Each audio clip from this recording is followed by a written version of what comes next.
So, ito yung mga puno ng pomelo. Ayan. Kabila naman ay puro mangoes. Ayan. So, ayan ay pomelo dito. Ayan.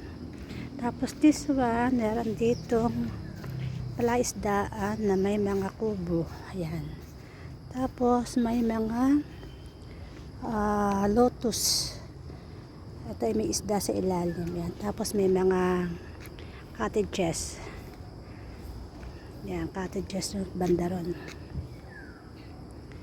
Yan, ng cottages. Tapos sa taas niya na doon yung swimming pool. Yan.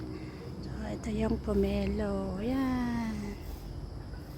Okay. So, ano ba yung gagawin ko dito for the next 3 days?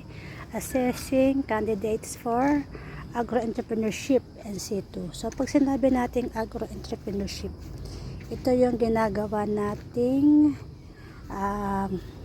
entrepreneur ang ating mga farmers. So nahahati ito sa dalawang bahagi. Yung unang bahagi ay farm setting. Titingnan natin ang kahandaan ng ating mga farmers, kung meron ba silang kapital na gagamitin or something.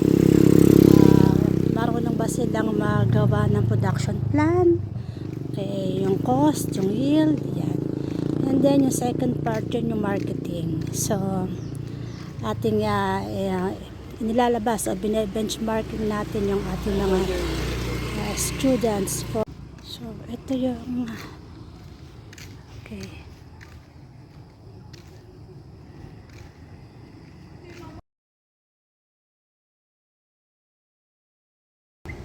So dito may nakasabit na nakabitin na kalabasa at patola. So pagdadaan dito, iingat ang ulo. This is dwarf sampalok.